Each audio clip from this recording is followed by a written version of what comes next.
Over the past 48 hours, you've ditched candidates. In recent months, you've ditched policies.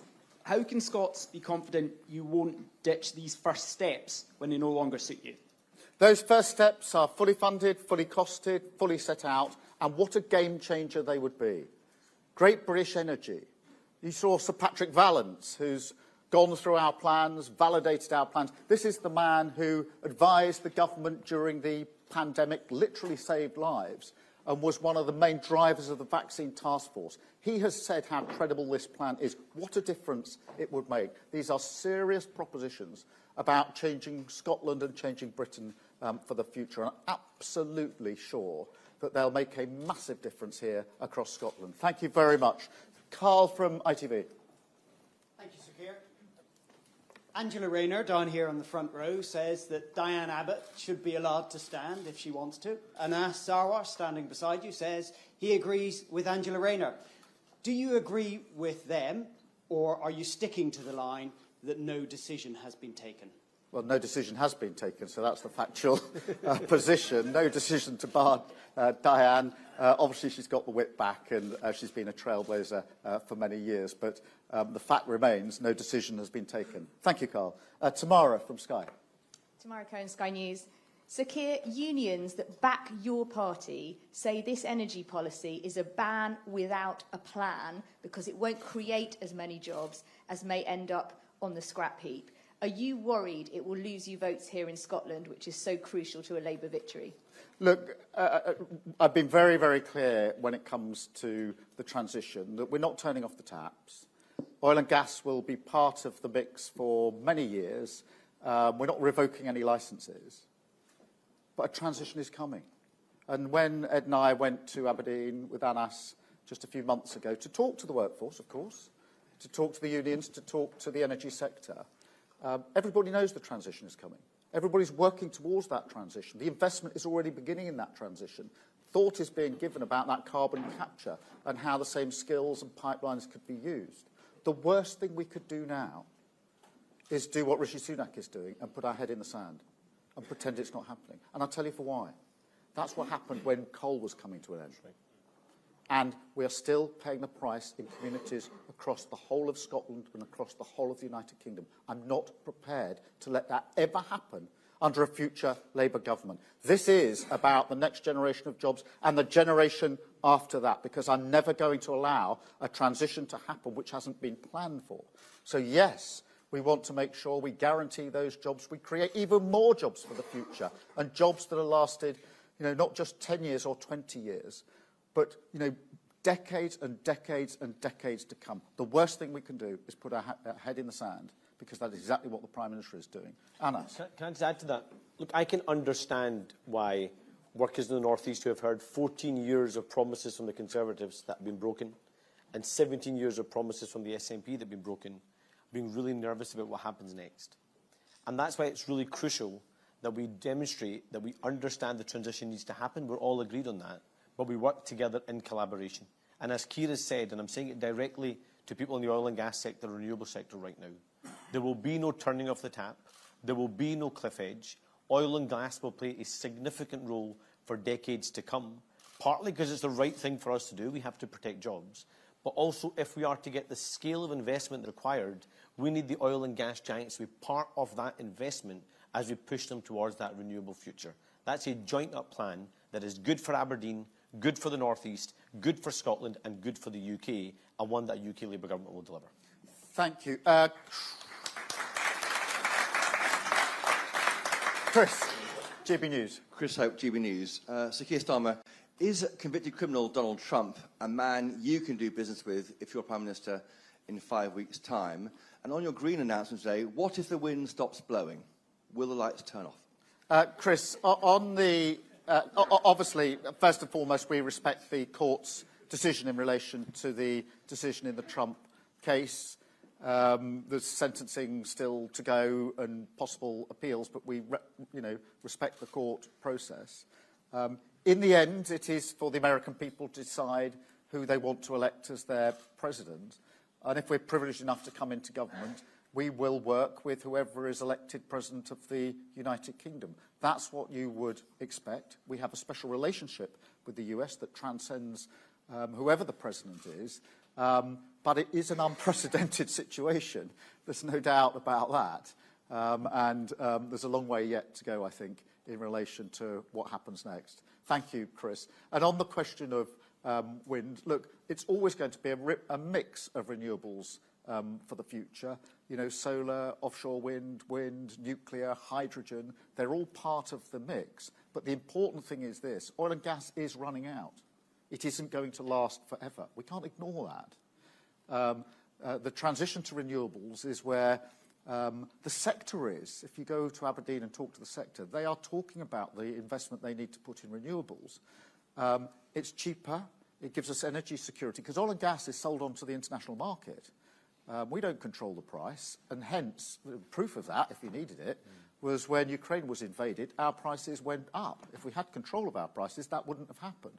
So lower bills, energy security, and the jobs of the future. That's why other countries are in this race. That's why the Americans are in this race. I don't want us to sit this race out and then in 10 or 20 years regret it when all the jobs and the energy production is elsewhere, and we haven't done it for ourselves. We have incredible resources, incredible sort of natural resources, as well as skills. We need to take advantage of that. We need to be in the race to win the race. Why not Scotland, would be what I would say. Thank you, Chris. Ewan from STV. Thank you. Ewan Petrie, STV News. Sir Keir, you've guaranteed that your energy plans won't cost thousands of jobs in Scotland, as the sector predicts. How can you make that guarantee, and what is it based on? Well, the guarantee is based on the fact that we're not turning off the taps, we're not revoking the licences, and then oil and gas is part of the mix for decades to come. On top of that, there will be new jobs, tens of thousands of new jobs, created by the transition to renewable energy. And by locating GB Energy in Scotland, it makes Scotland the centre of that, because I'm very conscious that those jobs need to be in Scotland, in the sectors, using the skills that we already have. And that's why this transition, unlike the transition for coal, will be one where we preserve and build and ensure the jobs are there, not just elsewhere in the United Kingdom, but here in Scotland, using the skills that we already have. We've got probably offshore skills, the like of which the rest of the world hasn't got. We can use those skills in renewables. So I'm very confident that we can not just preserve the jobs that we've got, but also to create the jobs that we need for the future. And by sticking our head in the sand and pretending it's not happening, we are actually doing the worst of worst things for people who work in the energy sector. And in 20 years, they would look back on a government that took no action and say, how on earth did you allow that to happen and leave us in this situation? Anas? I would just add one thing, Ewan, which is I don't accept that that's what the leaders in the industry think. If you can see, there's over 120 business leaders just this week who have backed Labour's economic growth plan. What I do recognise, though, is that much of the investment, as Keir has said, we're competing on a global race here. And so when people are pitching to their international boards to make those investments in Scotland rather than anyone else, they are looking to see what the framework looks like. And right now, Scotland and the UK is weak because of the decisions made by this UK government, Tory government, and this SNP government, and therefore investment is going elsewhere. By working in genuine partnership and collaboration and demonstrating that we're going to put skin in the game by having GB Energy, a publicly owned energy generation company that's going to make that public investment, I think we can attract that investment to come to Scotland. And therefore, I don't accept the attack from our opponents who want to throw up big, scary numbers. Remember, they tried to do it back in 1997 when Labour was promising a windfall tax on utilities and was promising to introduce a national minimum wage. The very same political opponents then said it would cost hundreds of thousands of jobs in Scotland and jobs across the UK. What happened instead? Instead, our economy grew faster, more jobs were created, and people were lifted out of poverty. The same will happen again after this election. Don't underestimate the significance of what Sir Patrick Vallance has said today, because this is the man, an expert in his field, who played such a central part in the vaccine rollout and the task force. And he's looked at our plans and validated our plans. And so the sort of attack that they're not thought through, etc., it just falls away when you look at what Patrick Vallance has to say and the reputation that he brings and the experience that he brings in what that vaccine rollout during the pandemic was incredible. was something I think many people thought couldn't be done. He was absolutely central to that. He's now looked at our plans for the energy transition and said, these are going to work. That is incredible validation. Thank you so much. Libby from The Guardian. Hello, Sir Keir. Oh, sorry. Hi there. I just heard the voice. That's okay.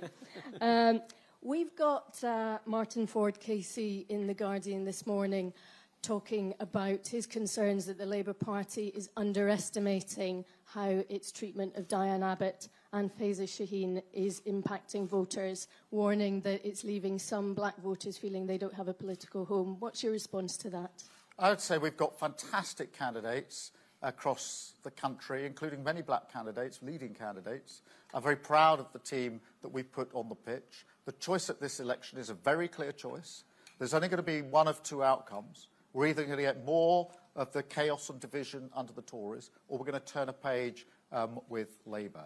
And when we started selecting our candidates, I was very clear with the team. I wanted the highest quality candidates on the pitch for the task ahead. In relation to Diane, as I've said before, no decision has been taken to bar her, and she's obviously now got the whip back. Thank you. Dave from The Mirror. Dave. Hi, thank you, Sir Keir. Dave Boat from the Daily Mirror. More than 100 WASPI women are dying each day. What do you plan to do on compensation for those affected by the scandal, and when will you deliver this? Well, the Ombudsman's report came out, I don't know how many months ago now, and the government should have responded, but they haven't done so. Yet again, what they've done, same with the doctors' strikes and all the other problems, they're just unaddressed. They're going to leave them to the other side of the election. So we'll have to pick it up and look at those proposals, but it is shocking that the government hasn't dealt with it. What I'm not going to do is stand here and make promises that I don't think we can afford. So we will look at the Ombudsman's recommendations if we're privileged enough to come into power. The government should have looked at them. It should have responded. It's kicked it into the long grass. There's a long list of challenges that we will pick up if we're privileged to come into power, and this is one of them. Thank you. John from The Times. Hi, John Boothman from The Times. Right across Scotland, 15 health projects have been delayed, health capital projects, which would do a lot to reducing waiting lists and waiting times. In a spirit of cooperation with the Scottish Government, will the Labour Party put in investment early to quicken and stop those delays? Anna, do you want to lead on this, and then I'll come back in on it? Look, you're right, John. There have been mass cuts to capital projects under this SNP government. I feel as if Jackie has jolted you to ask this question as well, Jackie, because Jackie's desperate to get those capital investments back up, and she's right to be. But I think we've also got to look at what the SNP is doing with its own capital investment budget. We're not very far, for example, from Ferguson Marine, where they have taken a ferry project which is now multiplied in terms of the cost, over £250 million wasted of capital investment. That is money that could have been used to build those treatment centres across the country. So, of course, there's a role for a UK Labour government, what it does in other parts of the UK, but actually we have got to better spend that money here in Scotland under this SNP government. And that's why it's an important step for us in terms of putting the NHS central. Obviously, what we've pledged is for the extra appointments in England, 40,000 a week, but that has a knock-on effect for Scotland. That could be translated into 160,000 appointments. I think make a material difference. And Anas is very, very clear. If he were working with us, he would straight away pick that up, those 160,000 appointments. If the SNP are saying they're not going to do that, then I think they've got a lot of questions to answer in relation to health here in Scotland, when under their watch, 1 in 6 people are on the waiting list. That is shocking. 1 in 6 people in Scotland on a waiting list. You know, that has such impact on each and every person on the list, the discomfort, the lack of ability to do what they want to do, sometimes really serious consequences of not being able to be seen quickly enough. And, of course, it has a massive impact on the economy, because if you've got lots of people on a waiting list, your economy is never going to thrive in the way that you want. Thank you. Chris from the Daily Record. Hi, over here, Sir Keir. It's Chris McCall from the Daily Record. There's been much debate in Scotland in recent days about Michael Matheson, the former SNP minister, who was recently suspended by Holyrood, but so far refused to resign as an MSP. Do you think he should resign, And do you think Holyrood should follow Westminster's example and introduce a recall petition that would allow voters to kick out rule-breaking MSPs? I can imagine I know what Keir's answer is to this as well, but let me just say that the way the SNP have tried to downplay this over the last week has been nothing short of shameful. You've had John Swinney play the Boris Johnson and Conservative Party playbook, where they'd rather attack the integrity of Parliament rather than call out the actions of one of their own. The actions that are in question here are not of individual members of a standards committee. The actions that should be in question is that we had a public figure who attempted to misuse £11,000 of public money, who lied to the public, lied to Parliament, lied to journalists, and actually also lied to the First Minister at the time, who then repeated the lie, even though he then was later told the truth. And rather than coming to Parliament and apologising for that behaviour and demanding that Michael Matheson step down, or at least introduce that petition of recall, John Swinney instead chose to back one of his pals rather than do the right thing. And it's the perfect example of what we attack rightly the Tories for putting their party before they put their country. The exact same applies to John Swinney as well. This is a man that is putting his party before the country. And on the second part, absolutely we need a right to recall in Holyrood.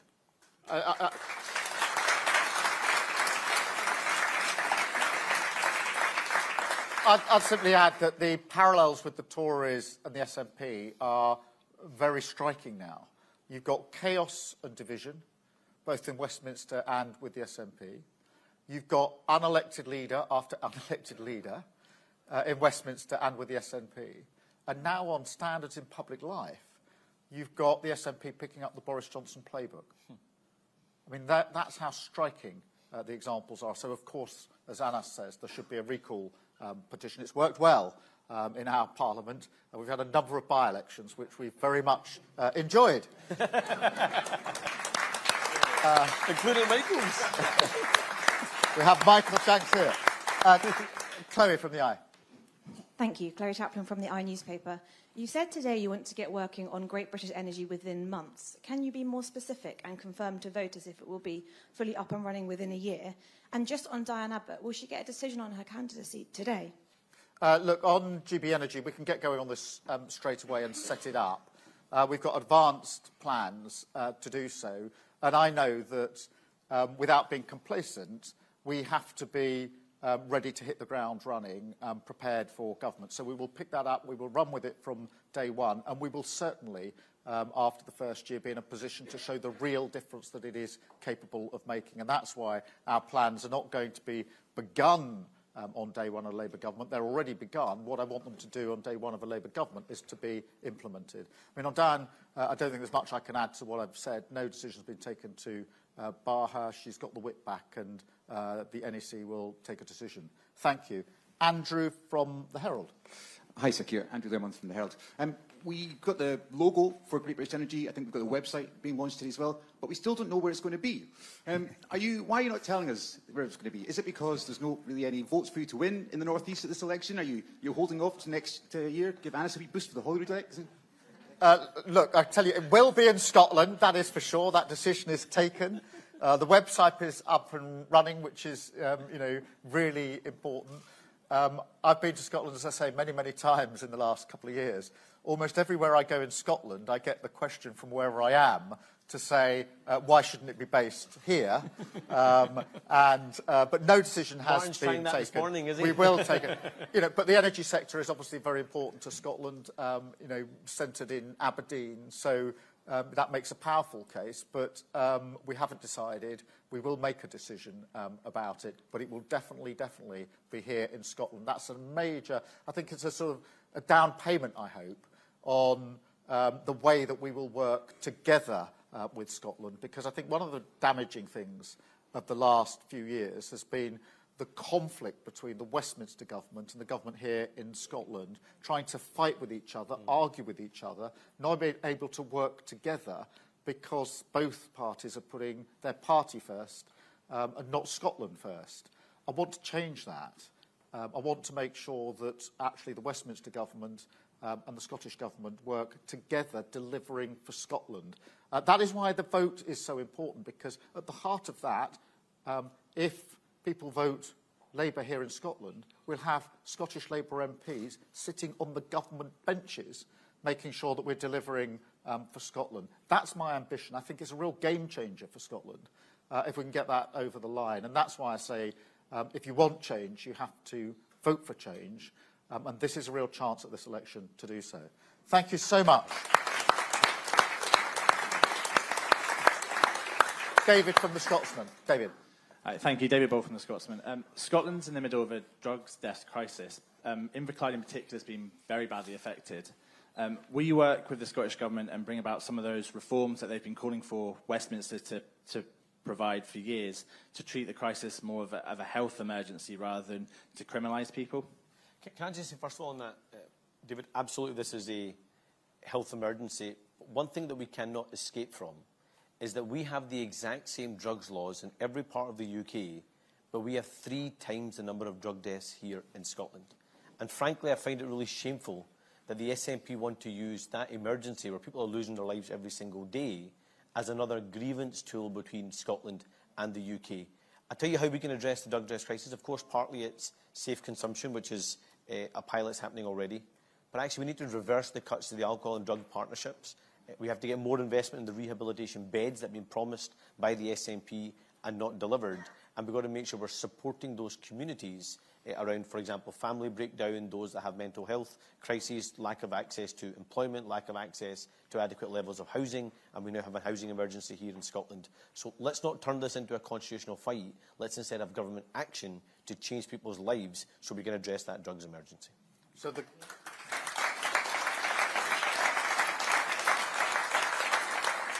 question for the SNP is not who can you find to blame, what constitutional excuse can you make, but how did this happen on your watch?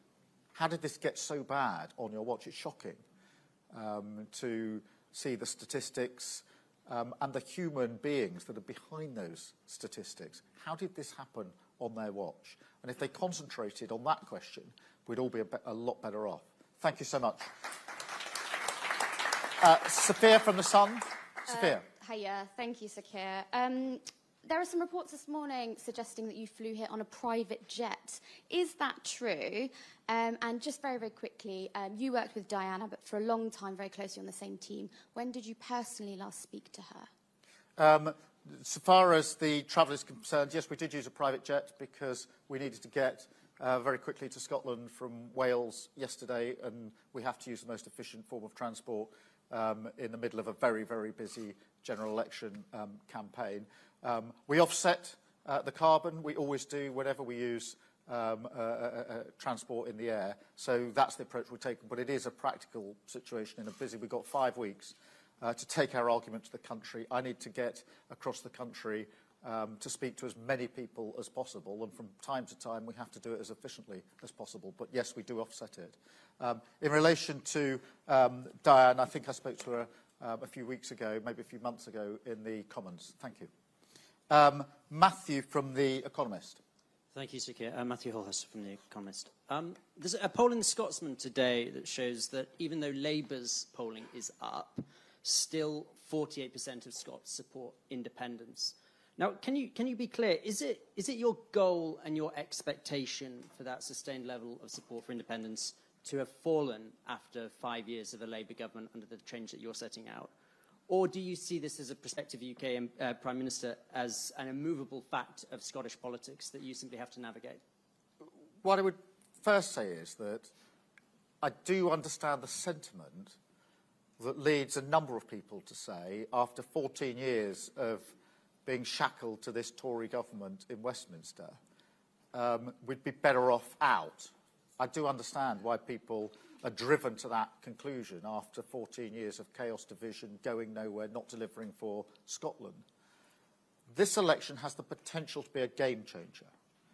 Because if people want change, if they want a better Scotland, a different relationship across the UK between the 4 nations, that is part of the change that we can bring about in this election. And I think that's really important because I am able to say that we'll work with people in Scotland. We will deliver for Scotland. We won't be in conflict with Scotland, and we can change. All of us know that we need change in Scotland. We want to embrace that change, bring about that change, and I do think that will have an impact across Scotland. I don't think the constitutional issue is the number one issue or the priority. When you've got an economy that isn't working, when you've got people in low-paid work, insecure work, when you've got 1 in 6 people on the waiting list, I think the priority is to deal with those issues, and we can do that from day one if we are privileged to come into power. And that's why we have chosen these as our first 6 steps. They are important down payments on the change that we want to bring about, but they're also indicators of our priorities. We start with the economy, we work through all of the others. And I think that, as I say, respectfully understanding why some people do feel or have felt up until now that it is simply impossible to work with the Westminster government, that I hope I'm determined to change and start showing so many people in Scotland that a Westminster government can, if it puts its shoulder to the wheel, work with Scotland to deliver for Scotland. I'm determined to do that. Thank you so much.